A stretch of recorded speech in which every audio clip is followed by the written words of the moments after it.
Good morning students. हम अभी देख रहे थे कोशिका चक्र या सेल साइकिल। सेल साइकिल में अभी तक हमने देख लिया था कि सेल साइकिल में दो तरीके के फेज होते हैं, एक होता है एम फेज और एक होता है इंटरफेज। इंटरफेज में तीन चीजें हमने देख लिए थे। पहला देखा था हमने क्या, जीवन। जीवन में क्या होता है, जीवन एज इट इज रहता है, जीवन में कोई ज्यादा चेंजेस होते नहीं है। जो सेल जिस जगह पर हमारे साइकिल स्टार्ट करता है उसे बोलते हैं जीवन। इसके अंदर जो क्रोमेटिन था वो बिखरा हुआ अवस्था में मिला था हमको, और इसी के साथ में सेंट्रियोल था। जीवन में इसके अलावा जितने भी सेल ऑर्गेनेल होते हैं वो सारे के सारे रेप्लिकेट कर जाते हैं।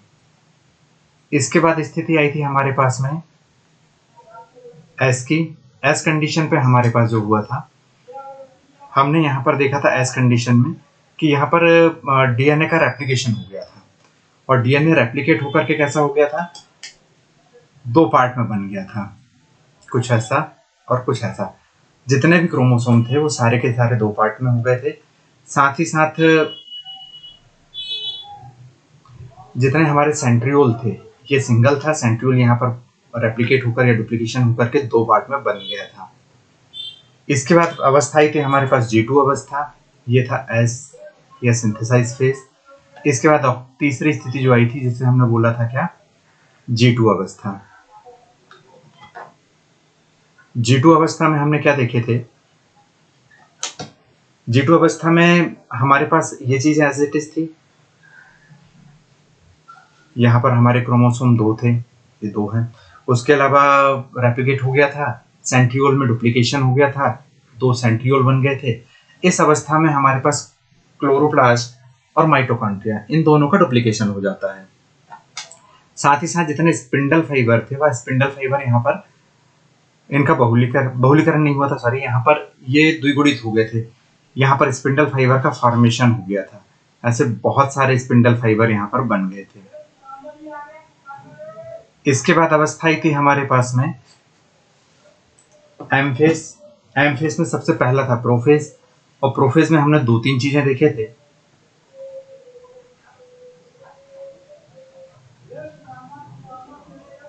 प्रोफेज में हमने सबसे पहली चीज देखा था क्या, डी से हमने एक ही चीज देखे थे अभी इसमें, D integration of nuclear membrane.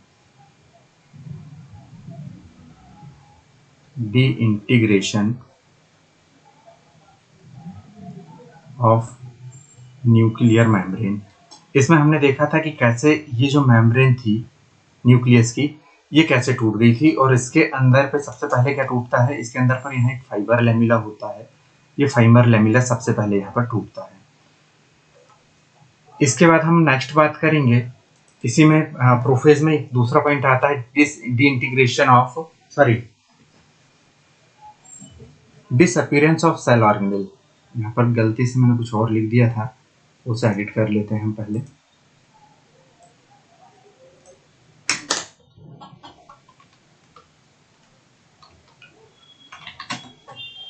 Of cell organelle, कोशिकांगों का दिखाई ना देना। यहाँ पर क्या होगा, जैसे हम इस अवस्था में पहुंचते हैं तो इस अवस्था में हमें कोशिकांग दिखाई नहीं देते हैं।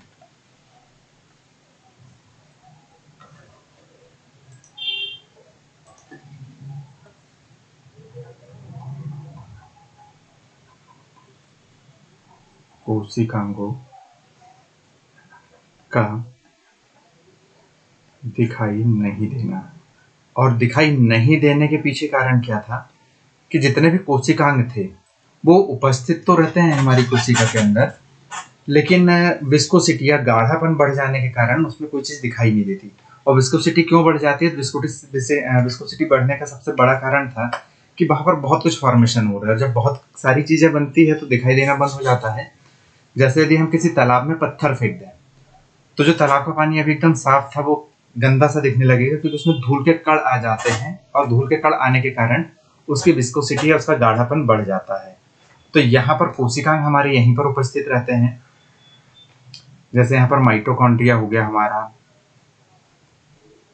ठीक है, केंद्रक झिल्ली तो टूटने लगी थी तो क्रोमोसोम बाहर आ जाएंगे, क्लोरोप्लास्ट हो गए, पादप की यदि हम बात करेंगे तो ऐसी बहुत सारी चीजें आ जाती है। और अब इसमें विस्कोसिटी बढ़ जाएगी तो ये क्या होगा, दिखाई देना इनका लगभग कम हो जाता है। तो ऐसी कुछ चीजें होती है जिस कारण इनको दिखाई देना बंद हो जाता है। इसके बाद सेकंड आया था हमारा क्या, स्पिंडल फाइबर फॉर्मेशन। तो स्पिंडल फाइबर का फॉर्मेशन जो था वो तो पहले हो चुका है। स्पिंडल फाइबर फॉर्मेशन, इसमें दो चीजें हमने देखे थे। एक तो यहां पर क्या था, ये एक सेल था, सेल के अंदर इसके पहले माइक्रोट्यूब्यूल्स बन गए थे, ऐसे बहुत सारे माइक्रोट्यूब्यूल्स बन गए थे हमारे पास में।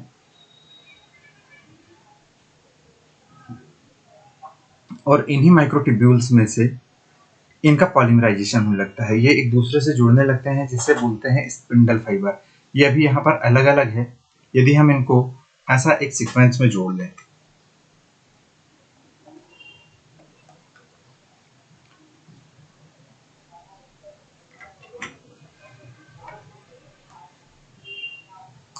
हम इनको यहाँ से एक सीक्वेंस में जोड़ लेते हैं, तो अभी ये पहला माइक्रोट्यूब्यूल हो गया, इसी माइक्रोट्यूब्यूल से अगला जुड़ जाएगा,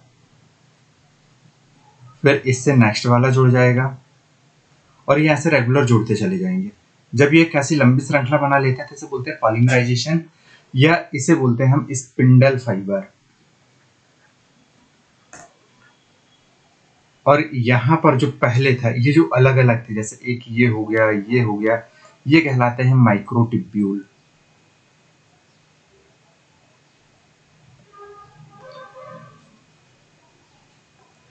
हमारे पास प्रोफेज में हमने सिर्फ इतनी चीज देखे थे, पप्पू का डांस वाला, पी से प्रोफेज, सी से सेंट्रीओल मूवमेंट, और एक और सी से क्रोमेटिन कंडेंसेशन, क्रोमेटिन कंडेंस्ड हो रहा था।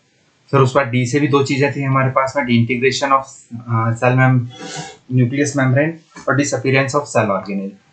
ये सारी चीज समझने के बाद हमने देख लिया स्पिंडल फाइबर का फॉर्मेशन, स्पिंडल फाइबर कैसे फॉर्म होते हैं, ये सारी चीजें। अब इसके बाद हम बात करते हैं मेटाफेज की। अगला फेज हमारे पास आता है मेटाफेज। मेटाफेज में क्या क्या चीजें होती है, मेटाफेज प्रोफेज के बाद आने वाला अगला फेज है मेटाफेज। मेटाफेज में ये तीन चीजें हैं जिसे हम समझते हैं। सबसे पहली चीज है मिडिल। जितने भी क्रोमोसोम होंगे वो सारे के सारे इक्वेटर पर अरेंज हो जाएंगे। क्या लिखेंगे हम, क्रोमोसोम अरेंज्ड इन इक्वेटर। बीच वाले पार्ट को इक्वेटर बोलते हैं। मोटा फेज, यहां पर क्रोमेटिन का कंडेंस्ड सबसे ज्यादा होता है, यहां पर हम बोलते हैं हाईली कंडेंस्ड। यहाँ पर क्रोमोसोम जो होंगे ये बहुत ज्यादा कंडेंस्ड हो जाते हैं, और कंडेंस होने के कारण यहाँ पर ये क्या होते हैं, इनका आकार सबसे छोटा होता है और सबसे मोटा होता है। छोटा होने के साथ साथ ये चीजें कैसी हो जाएगी, मोटी हो जाएगी, तो इसी कारण हमने इसको बोला मोटा फेज। तो हाईली कंडेंस्ड होगा, हाईली कंडेंस्ड होने के कारण क्या होगा, हम इसको यहाँ पर कैलकुलेट कर पाते हैं।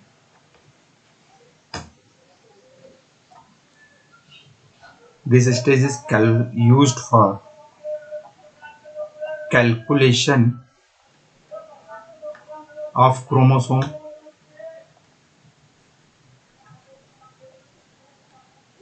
हम जितनी छोटी चीजें होंगी, यदि हमारे पूरे कमरे में धागा बिखरा हुआ पड़ा है तो हम उसे काउंट नहीं कर सकते कि कितने रैप बना पाएंगे हम उसको। तो हम क्या करते हैं, इसको किसी चीज में लपेट करके रख देते हैं, फिर उसको गिनना आसान हो जाता है। तो वही स्थिति यहाँ पर होती है। यहाँ पर ये बिल्कुल कंडेंस्ड हो जाता है, कंडेंस्ड होने के कारण छोटा और मोटा दोनों हो जाता है, जिसके कारण हम इसे आसानी से यहाँ पर गिन लेते हैं। तीसरा पॉइंट आता है मॉर्फोलॉजिकली। मॉर्फोलॉजिकली का मतलब ये होता है, एनसीईआरटी में लिखा है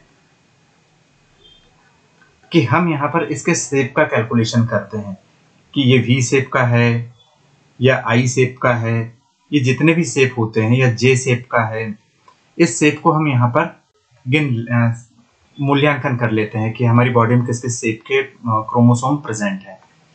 इसी कारण हमने इसे बोला मॉर्फोलॉजिकली अरेंजमेंट होता है इसका। नेक्स्ट हम देखते हैं मेटाफेज में इक्वेटर क्या होता है, और इक्वेटर के साथ ही साथ क्रोमोसोम का जो अरेंजमेंट होता है वो मिडिल में कैसे होता है। तो हम सबसे पहली चीज तो यहाँ पर बना लेते हैं, ये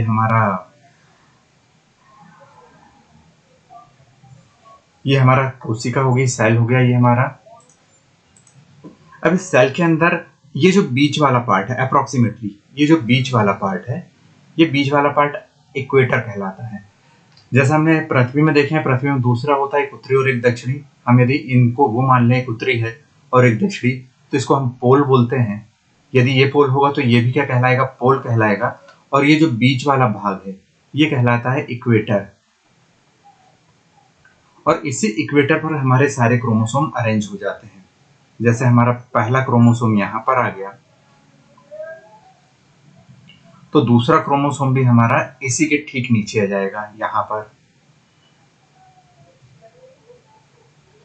और जितने भी क्रोमोसोम होंगे मेटाफेज की अवस्था में बिल्कुल बीच पर ही हमको मिलेंगे, हमें यही देखने को मिलेगा।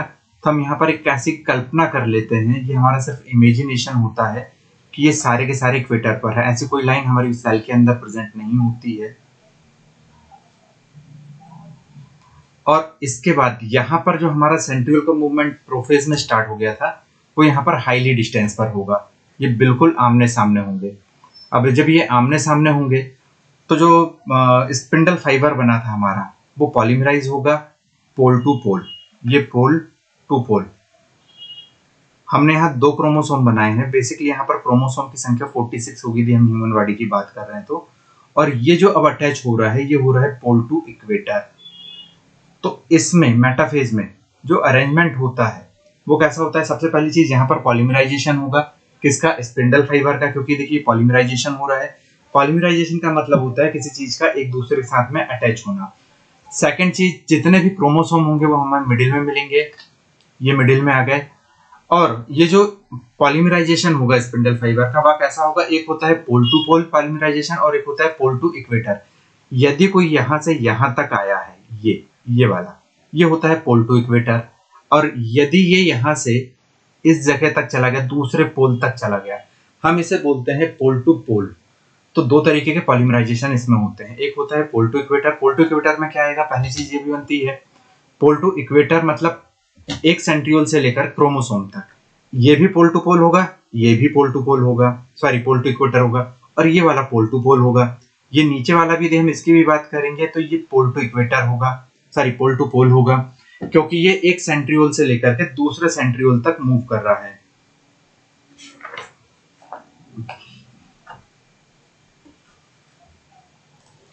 मेटाफेज के विषय में अब हम कुछ लाइन लिख लेते हैं। सबसे पहला पॉइंट क्या आएगा, सबसे पहला पॉइंट आता है chromosome arrange at equator. Arrange at equator, सारे के सारे क्रोमोसोम कहां पर जाते हैं, बीच में जाते हैं, इक्वेटर बोलते हैं हम जिसको। दूसरी चीज, यहां पर क्रोमोसोम कैसे होंगे, हाईली कंडेंस्ड होंगे।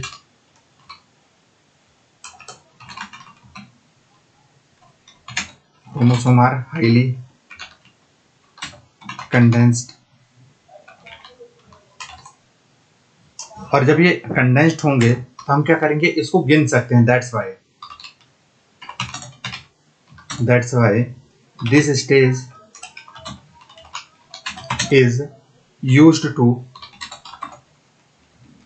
Calculation of chromosome number. हम इस कंडीशन में क्या करते हैं, क्रोमोसोम को बहुत आसानी से गिन सकते हैं। अब तीसरी चीज इसमें क्या आती है,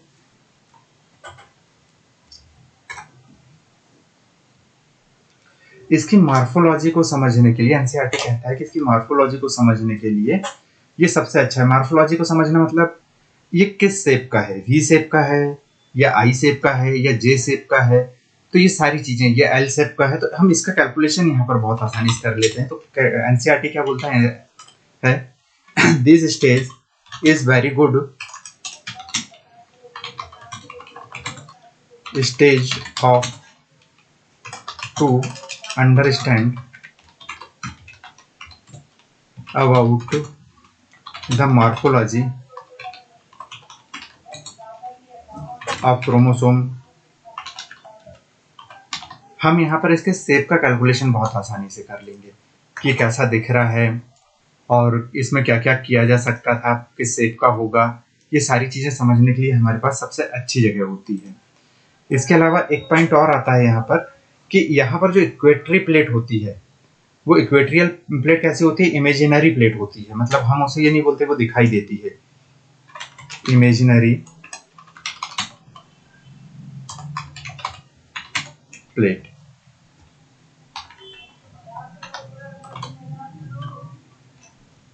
कौन सी? Equatorial plate.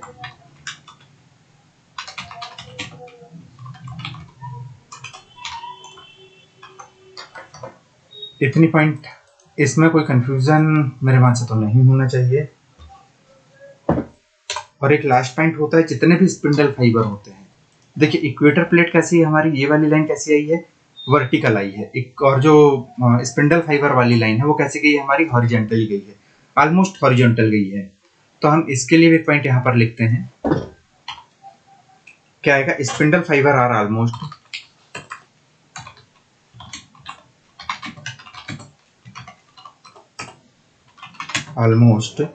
perpendicular to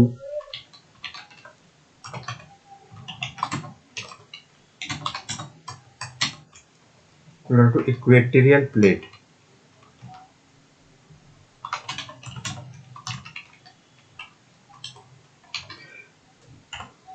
metaphase के बारे में सिर्फ इतनी चीजें, यहाँ पे भी इतनी चीजें याद कर लेते हैं, इसके बाहर से कोई क्वेश्चन नहीं आता है और इसके अलावा कुछ और है भी नहीं इसमें। अब इसके बाद अगला आता है एनाफेज, एम से मेटाफेज या मोटाफेज बोल लो आप इसको। अगला आता है एनाफेज। एनाफेज अलग अलग कर देना। एनाफेज का मतलब क्या होगा, अलग अलग कर देना। किसको अलग अलग कर देना, क्रोमेटिड सिस्टर्स को अलग अलग कर देना। क्रोमेटिड सिस्टर्स क्या होते हैं, हमने अभी लास्ट टाइम पर लास्ट डायग्राम में देखा था कि जब डीएनए रेप्लिकेट हुआ था तो डीएनए रेप्लिकेट होकर के दो पार्ट में दिखाई दे रहा था हमको।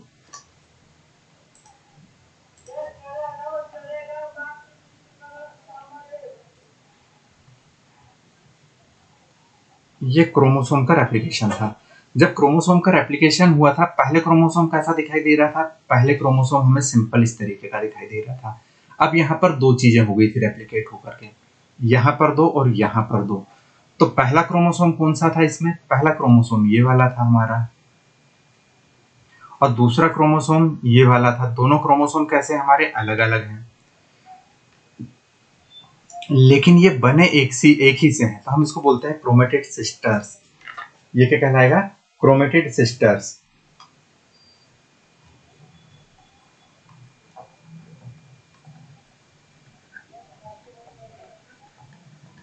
और इसी क्रोमेटिड सिस्टर का एनाफेज में दो अलग अलग पार्ट में डिवाइड कर दिया जाता है। दो अलग अलग पार्ट में कैसे डिवाइड करेंगे, तो उस चीज को देखते हैं हम।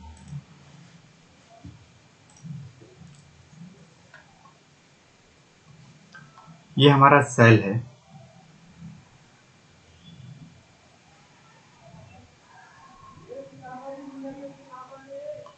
इस सेल में हमने एक चीज देखा था कि सारे के सारे क्रोमोसोम कहां पर आ गए थे, इस बीच वाले पोर्शन पर आ गए थे। यहां पर पूरे क्रोमोसोम अरेंज थे और यहां पर स्पिंडल सेंट्रियोल था। ये सेंट्रियोल पॉलीमराइज होकर के पोल टू इक्वेटर पे जो जुड़ा था वो इससे जुड़ा था यहां पर। अब इसी के डायग्राम को, ये मेटाफेज की अवस्था थी, यहां मैम लिख देते हैं। यदि एनाफेज की अवस्था आएगी तो अब देखिए यहां पर क्या होगा, ये यहां से कटना चालू होगा। और कटेगा किसके माध्यम से, ये तो कटता है ये काइनेटोकोर के माध्यम से। हमने क्रोमोसोम के साथ पढ़ा था, काइनेटोकोर एक प्रोटीन का पार्ट होता है जो क्रोमोसोम की पहले सेंट्रोमियर में लगा रहता है। अब यहाँ पर ये जो सेंट्रियोल से यहाँ तक का जो स्पिंडल फाइबर गया है, ये यहाँ से कटना चालू होगा। कटना चालू होगा तो आप ऐसा समझ लीजिए कि आपको किसी कमरे में बीच में खड़ा कर दिया गया है और दोनों तरफ दीवार से आपको लोहे की चैन से बांध दिया गया। अब चैन को काटते हुए यदि पास में खींचें तो क्या होगा, हम बीच में से फट जाएंगे। तो बस वही चीज यहाँ पर होगी, क्रोमोसोम बीच में से फट जाएगा और दो में बट जाएगा। अब जब ये टूटेगा तो ये इस भाग से टूटता है, ये जो एरिया है यहाँ से। अब जब ये यहाँ से टूटेगा तो एक भाग इस साइड आएगा और एक भाग आ जाएगा इसका इस साइड, क्योंकि अब ये टूट चुका है। तो जो स्पिंडल फाइबर थे अब इनकी संख्या छोटी हो रही है, यहाँ पर इसकी संख्या कैसी हो रही है, छोटे होते जा रही है। तो हम इसको बोलते हैं डीपॉलीमराइजेशन ऑफ स्पिंडल फाइबर। कैसा, पोल टू इक्वेटर, क्योंकि ये इक्वेटर में था और यहाँ पर एक और लाइन थी ना स्पिंडल फाइबर की, हमें अब इसे क्या कहेंगे, हम इसे बोलेंगे कि पॉलीमराइजेशन ऑफ स्पिंडल फाइबर, क्योंकि ये टूट नहीं रहा है, इसको काइनेटोकोर नहीं मिला है, तो ये अपनी जगह पर एज इट इज है। हम यदि इसको अगले डायग्राम में भी समझने की कोशिश करें तो कैसे समझ सकते हैं, पहले हम बात कर लेते हैं काइनेटोकोर की। काइनेटोकोर क्या होता है? तो हमने जब कोशिका के अंदर देखा था कि यहाँ पर एक क्रोमोसोम हो गया, और इस क्रोमोसोम को दोनों तरफ से अटैच करने के लिए, सपोर्ट देने के लिए यहाँ पर एक काइनेटोकोर नाम के प्रोटीन से एक लेयर बनी थी। इस लेयर का इमेज मैं बुक से या नेट से निकाल कर कल आपको और दिखा दूंगा। तो ये काइनेटोकोर है, ये यहाँ से काटने वाली मशीन इसमें लगी रहती है। आप ऐसा याद रख लीजिएगा, कैसे काइनेटोकोर और कैसे काटना। तो ये इसको काटना चालू करता है। किसको काटना चालू करता है? यहाँ पर जो स्पिंडल फाइबर लगे रहते हैं, ये इनको काटना चालू करता है। और जब ये काटेगा तो ये क्या होगा, ये इसकी तरफ खींचेगा और ये इस तरफ चला जाएगा। अब यहाँ पर एक लेग और थी हमारी, तो क्रोमेटिड सिस्टर क्या होगी, दो पार्ट में यहाँ पर बट जाती है, और इनके बीच में इन दोनों क्रोमेटिड सिस्टर को जोड़ने के लिए यहाँ पर एक प्रोटीन और होता है।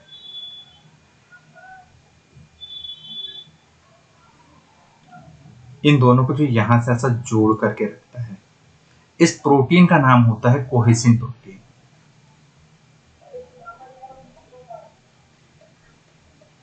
कोहेसिन प्रोटीन इनके साथ भी टूट जाएगा। ये सिर्फ उसी समय तक चिपका करके रखता है जब तक कि काइनेटोकोर काटना चालू नहीं करता।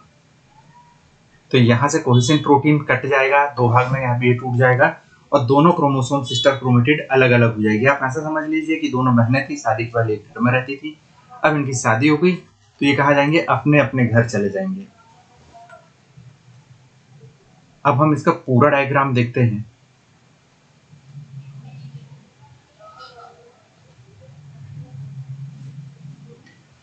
यहां पर ये क्रोमोसोम हो गया हमारा, और ये हो गया स्पिंडल फाइबर,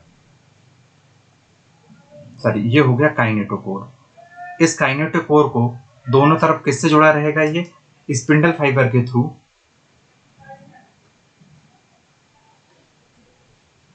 ये स्पिंडल फाइबर हो गए, और ये स्पिंडल फाइबर यहाँ पर क्रोमोसोम सॉरी सेंट्रियोल से जुड़े रहेंगे,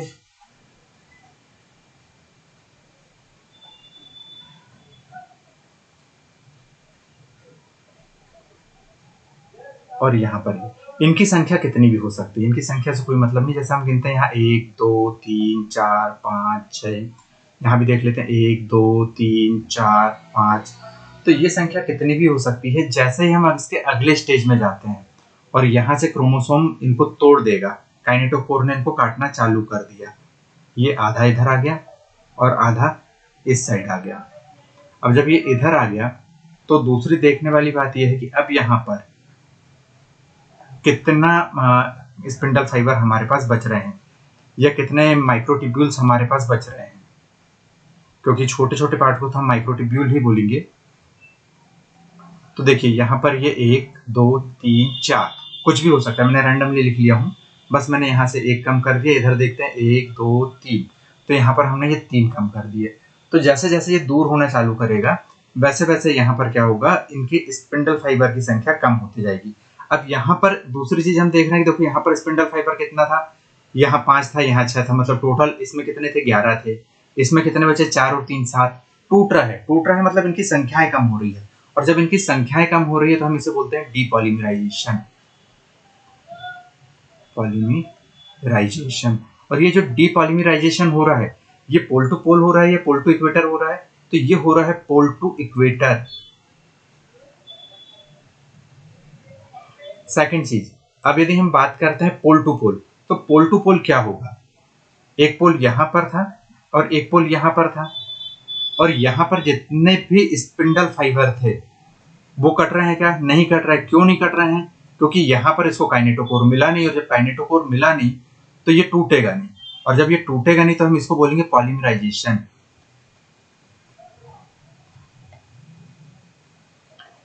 पॉलीमराइजेशन। और ये कैसा होगा, ये होगा पोल टू पोल। ये दोनों एनाफेज में होते हैं।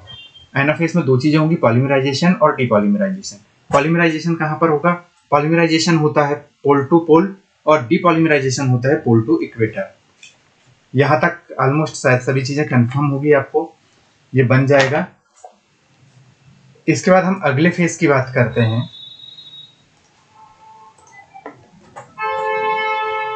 प्रोफेज हमने जैसा पूरा पढ़ा था, एनाफेज ठीक उसके अपोजिट होगा। जितनी चीजें प्रोफेज में हो रही थी वो सारी की सारी चीजें उल्टी होगी किसमें, एनाफेज में। तो प्रोफेज में सबसे पहली चीज हमने क्या पढ़ा था, प्रोफेज में हमने पढ़ा था क्रोमेटिन कंडेंस्ड हो रहे थे।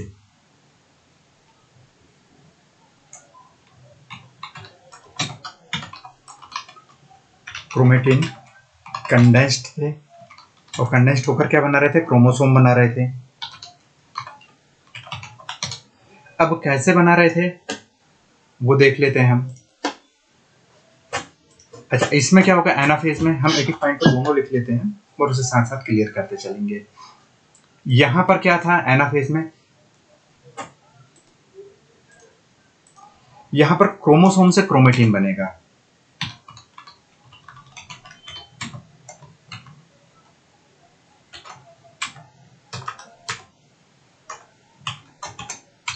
क्रोमोसोम से क्रोमेटिन बनेगा। अब कैसे बनेगा तो हम उसको नेक्स्ट डायग्राम में देख लेते हैं, यहां पर देख लेते हैं।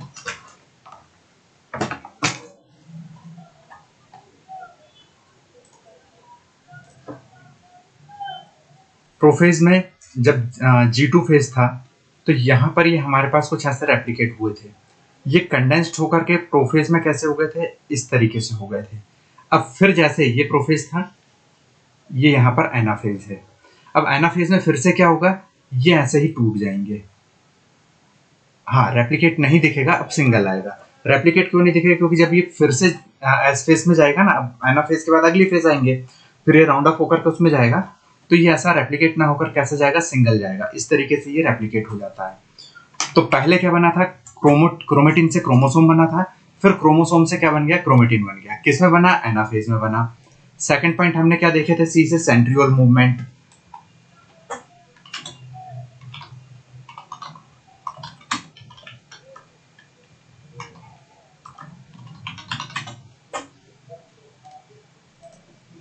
यहां पर सेंट्रियोल का मूवमेंट होगा क्या, नहीं, यहां सेंट्रियोल का मूवमेंट नहीं होगा। तो इसका दूसरे पॉइंट में हम फिर क्या लिख देते हैं, एच लिख देते हैं। क्यों नहीं होगा वो चीज भी देख लेते हैं। क्योंकि जब हम प्रोफेज की बात कर रहे थे तो प्रोफेज में किस चीज के लिए नीड था हमको, ये यहां से हमें इसको दूर ले जाना था ताकि ये क्रोमोसोम को बीच में से दो टुकड़े में बांट सकता था।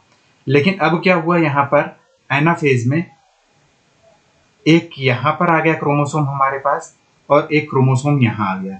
इसी के साथ एक सेंट्रियोल यहां पर है और एक सेंट्रियोल यहां पर है। जब न्यूक्लियस बनेगा इसके आसपास में ना, तो ये न्यूक्लियस के पास रहेगा, और ये भी कहाँ रहेगा, न्यूक्लियस के पास में रहेगा। तो इसमें मूवमेंट की जरूरत ही नहीं है, तो ये चीजें कहाँ रहेगी, जिस जगह पर है वहीं पर रहेगी। फिर उसके बाद हमने इसमें क्या देखा था, अगला डी से D integration of nuclear membrane.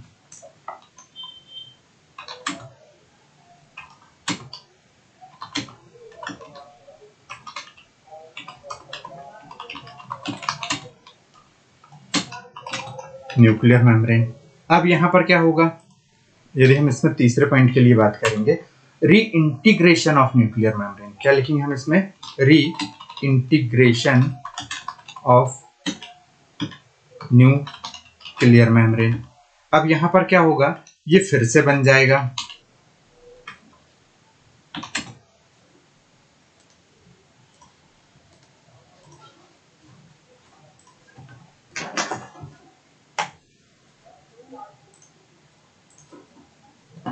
यहां पर प्रोफेज में क्या हो रहा था, ये चीजें ऐसी टूट रही थी।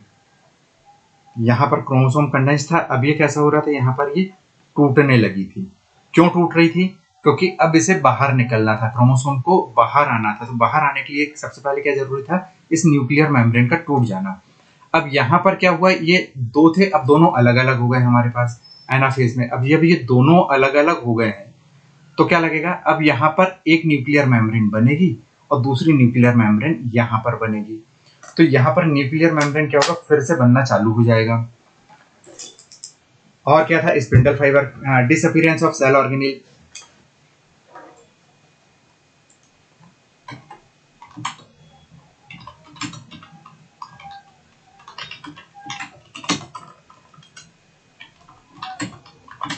Of cell organelle. Cell organelle यहाँ पर विस्कोसिटी बढ़ जाने के कारण दिखाई देना बंद हो गए थे। अब यहाँ पर क्या होगा, यहाँ पर रीअपीयरेंस हो जाएगा, मतलब वो फिर से दिखाई देने लगी, क्योंकि अब प्रोटीन का बनना कम हो गया है, और जब प्रोटीन का बनना कम हो गया है तो वो दिखाई देने लगी, वहां पर काम होना कम हो गया। और जब काम, जैसे हमने मछली के तालाब में एक पत्थर फेंका था तो विस्कोसिटी बढ़ गया था, अब कुछ देर हम उसको बिल्कुल खाली छोड़ देते, एकदम शांत छोड़ देते हैं, जब शांत रहेगा तो उसकी विस्कोसिटी, उसका गाढ़ापन धीरे धीरे कम हो जाएगा, और जब ये कम हो जाएगा तो वहां पर जितनी भी चीजें हैं वो वापस हमको दिखाई देने लगेगी।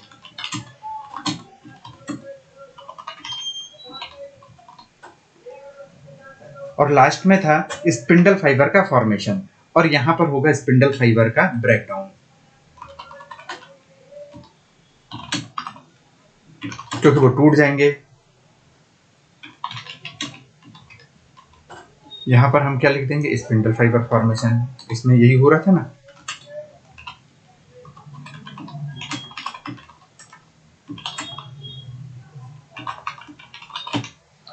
इतनी काम होते हैं टीलोफेज में। अब टीलोफेज जब कंप्लीट होता है, रेडी होता है, सॉरी ये आएगा टीलोफेज, सॉरी बेटा। अब जब ये काम यहाँ कंप्लीट होता है तो हमें ये दिखाई कैसे देता है। अब देखिए यहाँ पर क्या हुआ, जितनी चीजें अभी हमने पढ़े हैं उन सारी चीजों को हम यहाँ पर अरेंज करते हैं।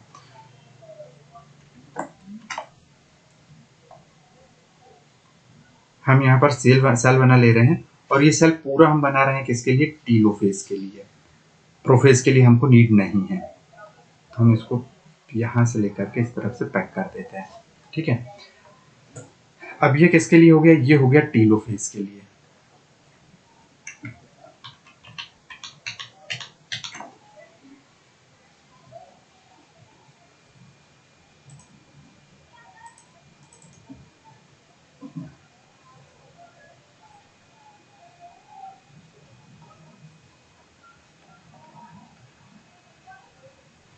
टीलोफेज। अब यदि हम यहाँ पर बात करेंगे हमारे डायग्राम की, तो वो कैसे आता है, नेक्स्ट स्लाइड में देख लेते हैं।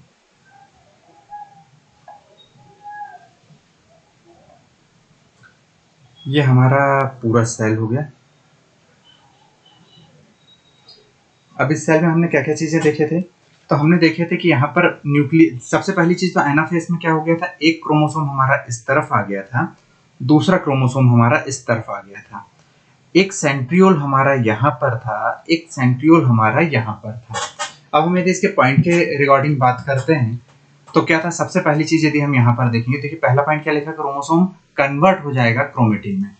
अब यहाँ पर जो ये वाली अवस्था थी ये रहेगी क्या, नहीं ये नहीं रहेगी। अब कैसा बन जाएगा हमारा,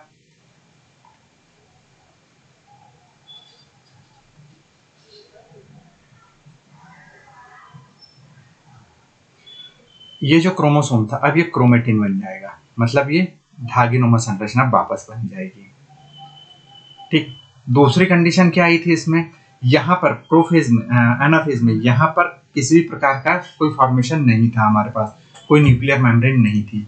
अब देखिए यहाँ पर क्या बोल रहा है, री इंटीग्रेशन ऑफ न्यूक्लियर मेम्ब्रेन, मतलब यहाँ पर क्या होगा, वापस से हमारे पास में न्यूक्लियर मेम्ब्रेन बन जाएगी। ये हो गया री इंटीग्रेशन ऑफ न्यूक्लियर मेम्ब्रेन, पहला ये हो गया, दूसरा यहाँ पर हो जाएगा। तीसरी चीज, स्पिंडल फाइबर का ब्रेकडाउन हो गया था, मतलब वो कैसे मिलेंगे हमको, ऐसे सिंगल में मिलेंगे। स्पिंडल फाइबर रहेंगे, तो अब जब ये सिंगल में होगा तो हम इसको स्पिंडल फाइबर नहीं बोलते हैं, अब हम इसको बोलते हैं माइक्रोटिब्यूल। ये टिब्यूलिन प्रोटीन का बना होता है। तीसरी चीज क्या थी, विस्कोसिटी खत्म हो गई थी, तो यहाँ पर सेल ऑर्गेनेल दिखाई देने लगे थे, मतलब माइटोकॉन्ड्रिया हमको दिखाई देने लगा था, वेसिकल्स हमको दिखाई देने लगे थे, ये सारी चीजें हमको यहाँ पर दिखाई देने लगी थी। दूसरी चीज, अब इसके बाद क्या बचा था, एक सेंट्रियोल था, तो सेंट्रियोल एक यहाँ पर था, एक यहाँ पर था। तो टीलोफेज एक ऐसा फेज होता है जिसमें दो न्यूक्लियस होते हैं। देखिए एक न्यूक्लियस ये हो गया, एक न्यूक्लियस ये हो गया। अच्छा, इसके अंदर जो क्रोमोसोम है अभी हमने एक बनाया है, लेकिन यदि हम ह्यूमन बॉडी की बात कर रहे होंगे तो यहाँ पर क्रोमोसोम कितने होंगे, 46 होंगे, ऐसे बहुत छोटे छोटे पड़े रहेंगे यहाँ पर। तो ये क्रोमोसोम यहाँ पर ऐसे 46 क्रोमोसोम बने रहेंगे। तो हम टीलोफेज में क्या लिख सकते हैं, एक ऐसा फेज जिसके अंदर दो न्यूक्लियस प्रेजेंट होते हैं।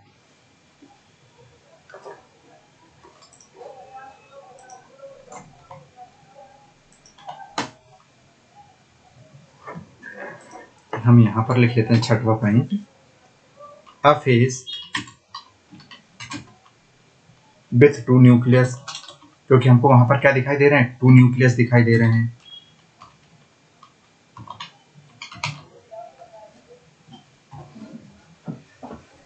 यहाँ पर हमारा एम फेज में पहला फेज कैरियोकाइनेसिस कंप्लीट हो गया है। अब बचता है साइटोकाइनेसिस, और साइटोकाइनेसिस के बाद हम अगले वीडियो में, साइटोकाइनेसिस छोटा सा है, साइटोकाइनेसिस पढ़ने के बाद में हम मियोसिस स्टार्ट करेंगे। तो मियोसिस के पहले के पार्ट के लिए मैं छोटा वीडियो अपलोड कर दूंगा, वो आपको मोस्टली कल सुबह या कल शाम तक वो आपको देखने के लिए मिल जाएगा। उस बाद एक क्लास में हम लोग मियोसिस 1 कंप्लीट कर लेंगे, सेकंड में मियोसिस 2 कंप्लीट कर लेंगे। Thank you.